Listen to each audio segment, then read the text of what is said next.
I'm Tank, and you're tuned in to thatgrapejuice.net.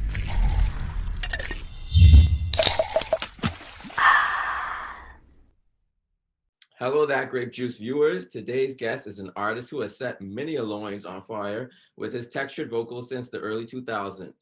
Not only does this artist sing, but also acts, as we will see on Lifetime's Lust, a Seven Deadly Sins story premiering on April 10th at 8/7 Central. Please help me in welcoming Darrell Babs, better known as Tank. How are you Hey, today? hey, I say you threw loins in there. It's getting real biblical. Yes, thank you for being here today. We really appreciate it. Absolutely. Yeah, so let's just jump into it. Let's talk about Lust, a Seven Deadly Sins story. How did that opportunity come about? Um, the 2021 and people were starting to work, and for me Mhm. this year really been being dedicated to my acting and to my my stand up, and I was like, man, I need some work, and I'm just starting to make all my calls, make all my rounds, see who's working and what they got. And I Right. called my Keith Neal over at Swirl Films, and he was working on a few things, and he was like, "Man, I got this and I got that," and I was like, those all sound cool. And then he was like, Mhm. "Hold up, let me call you back. I might have something that's perfect for you." And he called me back like a day later. He's like, "Man, I got this script, man. We shoot this movie called Lust Yeah. with T. Jakes. I think you'd be perfect for it, man." And then he sent me the script, and I was already in. Once he said it was Lust, I was like, I'm sure there's a good role in there for me. It got to do with lust. And I read it, and I was like, I'm in. I'm in. Let's get it. Yeah, that sounds amazing. So what was it like shooting during the pandemic? Well, I mean, I'm a very, I'm a loner, and I love to hyper focus. You know what I Right. mean? So the bubble kind of puts you in a space where you kind of just had to be all about your business. You know what I'm saying? It wasn't no extracurricular activities going on. You know what I'm saying? All right, we're gonna pop by the club real quick and turn up there or go. It wasn't. We weren't able to do that. So for me, it was great because I just got to focus on what I was there for. You know what I'm saying? I got to hit the gym Mhm. and hit the set and get my Right. work done. Sounds like an ideal situation. But let's talk about your character, Trey. Listen, Trey came in hot and heavy from the very beginning. When you showed up at the door, he was all over Tiffany. What what was the experience of stepping into that role? And did you relate to him in any sort of way or no? I mean, the idea of tempting women—that's definitely a space I'm very familiar with. Um, tempting my homeboy's girl is something that's just we don't do that. You know what I'm saying? That's a code violation. Right. Um, but just getting to get into that character and just kind of be somebody I never get to be. You know what I'm saying? Get to be the bad guy. You get to make the bad decisions. Mhm. Because in life we're always worried about karma and it going viral and all these things. And so it's a movie. It don't matter. So I can be as bad as I want to be. And Mhm. so it was fun, more fun than anything. You know what I mean? And messing with Carrie and messing with Tobias and just kind of, Right. seeing how far I could push them as the villain. It was a really, really dope experience. Right. So let's speak about the love making scenes. What goes through your mind when you do those scenes with Carrie, Tiffany, and ho- do you take yourself someplace else? How do you disconnect or connect for the chemistry? Yeah, you can't disconnect. You know Mhm. what I mean? Um, you have to connect. Right. You have to, the attraction and all of these things, the energy has to be real. You know what I'm saying? People can tell when it's not. I mean, Right. there's some good DPs that can film it in such a way to where it looks like something it isn't. But when you up in that close up and it's like, Right. okay, let's see it. You know what I'm saying? It's like we need to see some energy here. It's like the feeling has to be, it has to be authentic. So I think the key to that is getting out of it. You know what I'm saying? It's like you can't take that home with you. You know what I'm Right. saying? You Mhm. you work on set, and when they yell cut, you gotta cut. Okay, Right. it's cut. It's not let's go get some drinks and continue. It's cut. Right. But have you seen the movie yet? No, No. Okay. no, So I I want to mean, see it. I was a part of the press junket last weekend. You are an actual trip in that press junket. You're something else.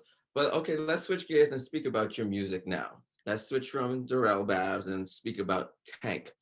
So it's the 20th anniversary of your debut album, Force of Nature, and I'm really loving your Can't Let It Show single, which Thank samples the 1989 Kate Bush, This Woman's Work.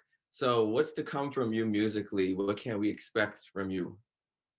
You know, starting here is like a great starting point for me because it was like after having these, you know, these major sexy sexual Right. records, Mhm. crazy for me, you know, I wanted to get back to an emotional place. Uh-huh. And you kind of wonder if like, do they still want to hear that from me? You know what I mean? Because you know, they tapped into Mr. Nasty Man and now that's all they just every time they see me, it's like, where are we? Everywhere I'm at, you know. If it's church or wherever, you know what I'm saying? Right. It's like that's all people are yelling. And so now the fact that you know they are receptive, you know what I mean, to this emotional moment, which is, you know, kind of, you know, a lot of who I am as well. Um, you know, I want to kind of balance it out. I've never had a project where I've gotten both of those moments off at the same time, a very highly emotional moment and a highly sexual moment. So we're gonna try and get all of it off in one project and Right. and see what happens. I'm glad that you mentioned it because I realized, you know, listening through all your albums, Savage in 2017 is when you sort of took that turn from, you know, slow and sensual romance to hard and fast sex. Yeah, So you're saying yeah, that both of these sounds are all in one in for this yeah, upcoming album. yeah, All right. yeah. We kind of blend it out right All here, right. and it's out. The album's called R&B Money, so for me, it's just, you know, it's just all, you know, all expensive ideas, all expensive melodies, all expensive production. Mhm. Um, you know, just R&B music, just putting the cachet back on it, man. You know what I'm saying? Like up in the value, like here it is, and not leaving no stone unturned. You Right. know what I'm saying? All Are of it is. are there any songs that you've recorded so far that you're really excited for the public to hear? Yeah, I got a bunch of them, man. I previewed. Of course, I previewed this one like maybe it could have been almost a year ago. Can't let Mhm. it show. I did it, Mhm. and they went crazy. I previewed another song called "When You Dance" that everybody's been asking me for, like, when you gonna put that one out? So Right. now trying to put together a dope visual for that. Super excited about that. And I got a couple tempo records that I think, you know what I'm saying, like the people are gonna be able to feel me on. You know what I'm saying? Yeah, I'm really excited about that. Oh, you're really giving it all to us, so that Oh, sounds really good. Now I have to ask, during the most recent verses, a certain artist made a comment as to why there has not been a sophomore TGT album. And you were like, yeah. no, no, no, no, that's No, not no, the reason why. no, It's actually that artist. Do you care to elaborate on that, please? no. I mean, you know, we always go back and forth with the TGT thing. I think Right. it's it's good for entertainment. You know, the conversation of TGT. Um, you know, the truth of the matter is that, you know, we're three grown men. You know what I'm saying? Right. And if TGT doesn't happen, you know, it's on all three of us. You know what I'm Mhm. saying? So um, I think it should happen. Um, you know, it's a lot that goes into making it happen. I'll tell you that honestly. It's not light work. It is heavy Right. lifting. But you know, I think the R&B universe is worth another TGT album. I think so, and you know, hopefully we get to it. If not, you know, I may have one more in me after this one. I'll see what I got left. But you know, I'll be moving on to bigger and better things, man. Absolutely. Well, I mean, I need is that tune for me. So it'd be Yeah. nice to have something else like that in now time. But I have to ask you, you are a husband and a Hmm. father, but Yeah. you are still a sex symbol to many. How do you balance Tank with Darrell Babs? I mean, it's tough because I mean I've been tanked since I was a baby. So, you know, in terms of, you know, me being an artist, like here's the thing, I don't have to separate because I didn't establish my career as somebody else. Right. Like the person you see is who I am.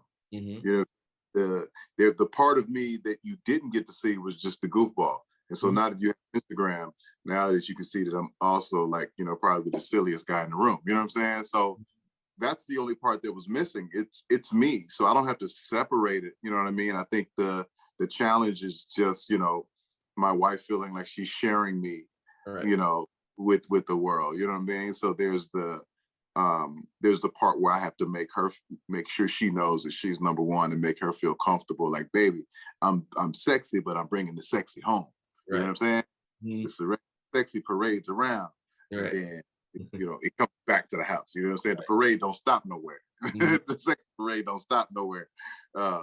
It keeps moving. Come on, you know. So, you know, I think, you know, we've done well in it. I mean, I met my wife on my first video shoot 21 years ago. So she's been in business. She knows the game. You know what I'm saying? I've been in the business, you know it, and now being married, you know, there's still those challenges, but, you know, we communicate it well. You know what I'm saying? So we just try to make each other feel comfortable within what we do. Well, that's good. And as far as you having personality, the world loves a star who has looks and personality. So good for you. But I have to say, are there any projects coming out, like anything else this year that you want us to look out for, or are there any surprises that we don't know about yet that you have coming up in 2021? Well, I mean, we have our artist Feather. I'm really excited about her. She's out of Chicago.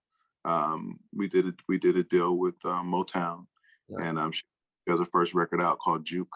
It's if you think about Chicago and Midwest, this is a style of dance they do that's really, really dope.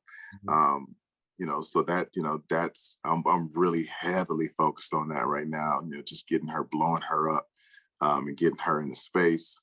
Got a couple more movies I'm gonna shoot. You know what I mean? You know, this bad guy thing is feeling good. You know, they like me as a bad guy, so I think I'm gonna do it a few times. See how it works out. But more TV, more stand up. You know what I mean? That's the goal. Of course, the music is you're gonna get the music. I mean, that's just what I love to do. You know what I mean? There's no pressure on that. But, you know, all the pressures on the other side of things, the executive side and the actor and the comedian, all of those things are where the pressure is. So, you know, I'm gonna go where the pressure is. Well, we look forward to it. But before I let you go, I have to ask you, you have been in this industry for a minute. You have longevity, which is a great thing. Are you calculated about your legacy, or you just keep making what you love and more of it, and that's what keeps you around? I think I think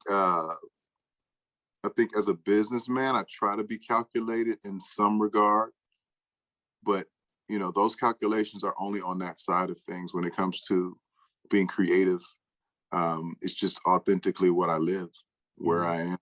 You know what I'm saying? Like, nothing is fabricated musically for me. You know, even the record I have out now, like that happened. You know what I'm saying? I mean, I borrowed that hook, but the hook applies to that situation very much so. You know, just wrote the words of what was happening in my life. And so, you know, it's like, if you keep living, you'll stay current. You know what I mean? If you write it the right way. I'm blessed to be the writer and the producer. You know what I'm saying? So I'm able to, I don't know, I'm able to dance differently. You know what I mean? To the executive, the writer, and the producer. Yeah. So calculations, I mean, I think that starts after the creative process. But during the creative process, there are no calculations. There are no, let's do something for these people. Let's do something for that. Or just let's feel it. Let's get in here and make some magic, and whatever we get is what it's going to be. We love an organic situation. Yes, sir. Thank you. On behalf of That Grape Juice Tank, Mr. Babs, we really appreciate you being here today, and we look forward to watching it again, Lust Seven Deadly Sins story. Thank you so much for your time. Thank you for being here.